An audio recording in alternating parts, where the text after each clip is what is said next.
Hey everyone, it's Will here. It's been a while since I've done a how-to video for the Honda HRV. So today we're going to talk about the PCV valve and how to replace it. But before we do that, I want to explain a little bit about what the PCV valve does. So PCV stands for Positive Crankcase Ventilation.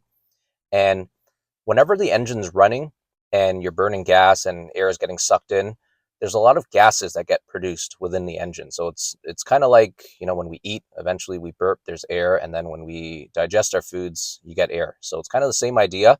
Now that air has to go somewhere. If it doesn't go somewhere, what ends up happening is there's a lot of pressure that builds up within the engine and it can cause leaks. So we don't want that. So there's got to be a way to vent out that extra air, and that's exactly what the PCV valve does. So by venting, what it actually does is it takes that extra air, we call them blow-by gases, and it routes that air, those gases, back into the intake so it gets burnt again. So it kind of does two things really. It helps relieve the pressure within the engine, but it also helps with the environment in terms of not letting those gases get out into the environment. So that's the idea behind the valve. And in terms of replacement, there's really no specific replacement interval.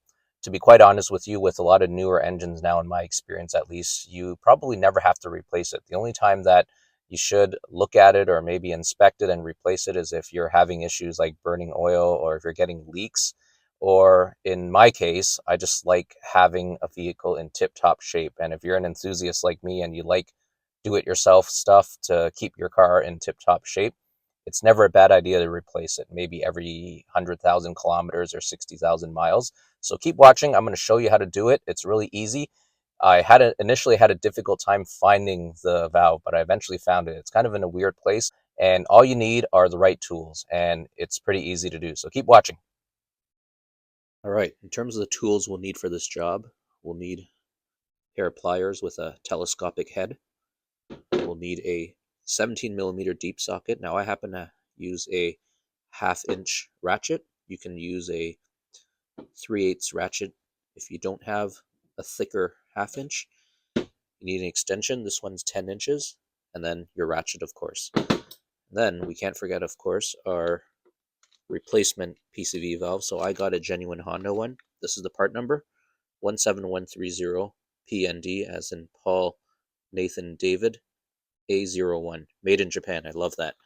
And you'll need a replacement washer, which is the same as the washer for the engine oil drain plug. So let's get rocking. So as I mentioned earlier, the PCV valve is in a weird place. It's actually threaded into the timing chain cover area. So this is our oil filler cap. And where the valve is, I'll have to take this tube here. And if you follow this tube right down, you'll be able to find the valve. So I'm going to try to zoom in a little bit there. You can see that little Corbin clip there, right there. And that hose locks on top of the PCV valve. And so we just have to remove that Corbin clip there. We have to release the tension and pull it up and then separate the hose. And then we take off the PCV valve. All right, we're going to start with our pliers. And I mentioned earlier, the reason why we want this telescopic shape plier is because it's going to help us get at the Corbin clips easier. So we have to reach for those ears to release the tension, and then we have to pull up on the clip there, as you see. So once it's up, it's away from the stem of the PCV valve, and we can just pull off the hose like that.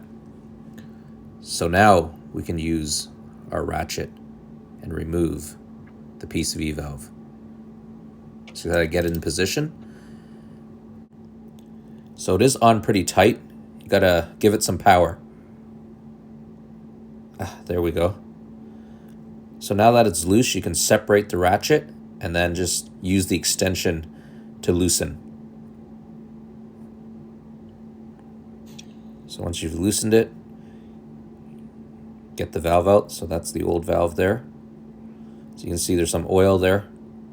And then we just got to pull out the old washer. So this is the old valve. So if you shake it, I can still hear a component inside moving. So this valve is still good, but since we pulled it out, we're going to replace it with a new one anyways, as a best practice. One important point before you install the new valve is to make sure that the mating surface there is clean. You want to make sure it's clean so the valve can sit and seal properly. So the new valve, we join the washer to it, and then we'll thread it in by hand first. So use our tool here.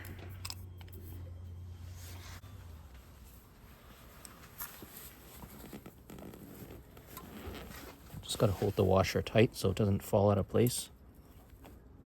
So once it's in position, just thread it in by hand first. It should turn smoothly. If you feel any snags, the threads are probably not matched up, and you just got to take it out again and retry. So once it's seated in place, we can torque it down. You don't need a torque wrench or anything fancy. For me, all I did was I gave it about 1/8 of a turn, holding the ratchet at the end there, and that's really all you need. Nothing fancy. You don't need a torque wrench. So at this point, we're almost at the finish line. We just got to replace the hose over top of the PCV valve and make sure it sits fully in position. And afterwards, we use our pliers and we just put the clamp back in place, and then we're done. And just pull on it a little bit just to make sure that it's tight. And if it is, you're all done.